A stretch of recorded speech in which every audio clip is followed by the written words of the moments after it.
മുഖ്യമന്ത്രി പിണറായി വിജയനും സ്വർണ്ണക്കൊള്ളക്കേസ് പ്രതി ഉണ്ണികൃഷ്ണൻ പോറ്റിയും ഒരുമിച്ചുള്ള ചിത്രം പ്രചരിപ്പിച്ചെന്ന കേസിൽ കോൺഗ്രസ് നേതാവ് എൻ സുബ്രഹ്മണ്യനെ ചേവായൂർ പോലീസ് ഇന്ന് ചോദ്യം ചെയ്യും. ഇന്ന് 10 മണിക്കാണ് അദ്ദേഹത്തോട് ഹാജരാകാൻ ആവശ്യപ്പെട്ടിരിക്കുന്നത് പോലീസ്. അപ്പോൾ ചോദ്യം ചെയ്യലിന് ഹാജരാകണമെന്ന് ആവശ്യപ്പെട്ട് നോട്ടീസ് നൽകിയിട്ടുണ്ട്. ഇന്ന് ഹാജരാകുമെന്നാണ് എൻ സുബ്രഹ്മണ്യൻ പറയുന്നത്. മുഖ്യമന്ത്രിയുടെ ഓഫീസ് പുറത്തുവിട്ട വീഡിയോയുടെ പൂർണ്ണരൂപം വിവരാവകാശ പ്രകാരം ആവശ്യപ്പെടുമെന്നും എൻ സുബ്രഹ്മണ്യൻ പറഞ്ഞു. മുഖ്യമന്ത്രി പിണറായി വിജയനും സ്വർണ്ണക്കൊള്ളക്കേസ് പ്രതി ഉണ്ണികൃഷ്ണൻ പോറ്റിയുമായുള്ള ചിത്രം സാമൂഹ്യ മാധ്യമങ്ങൾ പങ്കുവച്ചതുമായി ബന്ധപ്പെട്ട് ഈ കോൺഗ്രസ് നേതാവ് സുബ്രഹ്മണ്യനെ ഇന്ന് ചോദ്യം ചെയ്യലിനെ വിളിപ്പിച്ചിട്ടുണ്ട്. എന്തായാലും രാവിലെ 10 മണിയോടെ ചേവായൂർ പോലീസ് സ്റ്റേഷനിൽ ചോദ്യം ചെയ്യലിന് ഹാജരാകാനാണ് നോട്ടീസ് നൽകിയിട്ടുള്ളത്. സുബ്രഹ്മണ്യൻ നമ്മുടെ കൂടെയുണ്ട്. അപ്പോൾ ഇന്ന് വീണ്ടും ചോദ്യം ചെയ്യലിന് ഹാജരാകാനുള്ള നോട്ടീസ് കിട്ടിയിട്ടുണ്ട്. അന്ന് തന്നെ പോലീസ് നോട്ടീസ് ഒപ്പിടിച്ച് വാങ്ങിയിട്ടുണ്ട്. ഇന്ന് രാവിലെ 10 മണിക്ക് ഹാജരാണെന്ന്. ഞാൻ 10:30 ഹാജരാകും.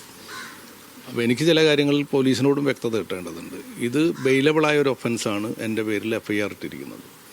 അപ്പോൾ ബെയിലബിളായ ഒരു ഒഫൻസിൽ രാവിലെ എൻ്റെ വീട്ടിൽ വന്ന് എന്നെ പ്രാതൽ കഴിക്കാൻ അനുവദിക്കാതെ, മരുന്ന് കഴിക്കാൻ അനുവദിക്കാതെ കസ്റ്റഡി എടുത്ത് കൊണ്ടുപോയത് എന്തിനാണ് പോലീസ്? ഇതാർക്ക് വേണ്ടിയാണ്? കലാപാഹ്വാനത്തിനാണ് എൻ്റെ പേര് കേസുള്ളത്. IT act പ്രകാരമല്ല. എന്തിനാണ് എൻ്റെ പോലീസ് എൻ്റെ ഫോണ് പിടിച്ചു വച്ചിരിക്കുന്നത്? പോലീസ് അവിടെ പിടിച്ചു വച്ചിട്ടുണ്ടല്ലോ ഫോണ്. ഇത് കേരളത്തിലെ പോലീസ് ഇപ്പോൾ പ്രവർത്തിക്കുന്നത് സർക്കാരിൻ്റെ ഗുണ്ടാപ്പണിയാണ്. മുഖ്യമന്ത്രിക്കെതിരെ വിമർശിക്കുന്ന ആളുകൾ, മുഖ്യമന്ത്രിക്കെതിരെ എന്തെങ്കിലും പോസ്റ്റ് ചെയ്യുന്ന ആളുകളെ ഇതുപോലെ കള്ളക്കേസ് കുടുക്കി ഭീഷണിപ്പെടുത്തി പോലീസ് സ്റ്റേഷനിൽ കൊണ്ടുപോയി അറസ്റ്റ് ചെയ്ത് ജയിലിലടച്ച് ഇതൊക്കെ നിശബ്ദമാക്കാൻ സാധിക്കും എന്ന് ഗവൺമെൻറ് പ്രതീക്ഷിക്കുകയാണ്. ഇത് ഒരു കാരണവശാലും നിശബ്ദമാക്കാൻ സാധിക്കുന്ന കാര്യങ്ങളല്ല. ഇത് കേരളത്തിലെ സ്വർണ്ണക്കൊള്ള കേസിലെ പ്രതിയായ ഉണ്ണികൃഷ്ണൻ പോറ്റിക്കും മുഖ്യമന്ത്രിയും തമ്മിൽ നിൽക്കുന്ന നിരവധി ചിത്രങ്ങൾ സോഷ്യൽ മീഡിയയിലുണ്ട്. നിരവധി ചിത്രങ്ങൾ.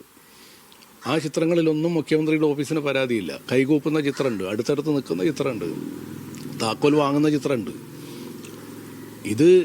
ഈ ചിത്രങ്ങളൊക്കെ ഭീമ ജ്വല്ലറിയുടെ ഒരു വാഹനം കൊടുക്കാൻ എന്തിനാണ് ഈ ഉണ്ണികൃഷ്ണൻ പോറ്റി അവിടെ സന്നദ്ധനാകുന്നത്? ഉണ്ണികൃഷ്ണൻ പോറ്റിയല്ലേ ആ ഭീമ ജ്വല്ലറിയുടെ റെപ്രസെൻറ്റേറ്റീവും ഉണ്ണികൃഷ്ണൻ പോറ്റിയും കൂടിയാണ് ഈ താക്കോല് മുഖ്യമന്ത്രിയുടെ കയ്യിൽ ഏൽപ്പിക്കുന്നത്, അദ്ദേഹത്തെ സ്വീകരിക്കുന്നത്. ഇന്നലെയൊക്കെ ഒരുപാട് മീഡിയയിൽ വന്നല്ലോ, നേരെ അന്യോന്യം നിന്ന് കൈകൂപ്പി ബഹുമാനിക്കുന്നത് മുഖ്യമന്ത്രിയല്ലേ. അടുത്തടുത്ത് നിന്ന് ഫോട്ടോ എടുക്കുന്നില്ലേ?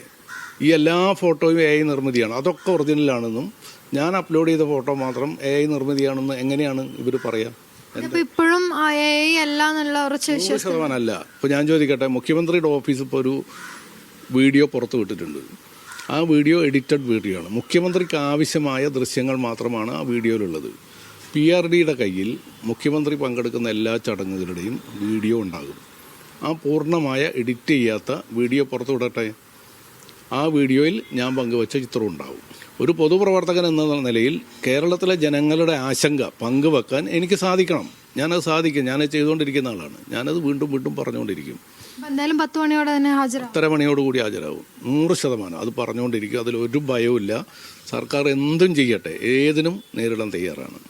അപ്പോൾ എന്തായാലും ഇനിയുള്ള മുന്നോട്ടുള്ള നിയമ നടപടികളെ നേരിടാനുള്ള ഉറച്ച നീക്കത്തിൽ തന്നെയാണ്. ഇത് മാത്രമല്ല, ഈ മുഖ്യമന്ത്രി ഉണ്ണികൃഷ്ണൻ പോറ്റിയുമായുള്ള ഒറിജിനൽ വീഡിയോ, പൂർണ്ണമായ വീഡിയോ വിവരാവകാശ പ്രകാരം ആവശ്യപ്പെടുകയും ചെയ്യുമെന്നാണ് സുബ്രഹ്മണ്യൻ മീഡിയ വണ്ണിനോട് പറഞ്ഞിട്ടുള്ളത്. എന്തായാലും ഈ നിയമ നടപടികളുമായി മുന്നോട്ട് പോകാൻ തന്നെയാണ് തീരുമാനം. ഷബീർ കല്ലീലിനൊപ്പം ദൃശ്യ പുതിയ മീഡിയ വൺ, കോഴിക്കോട്.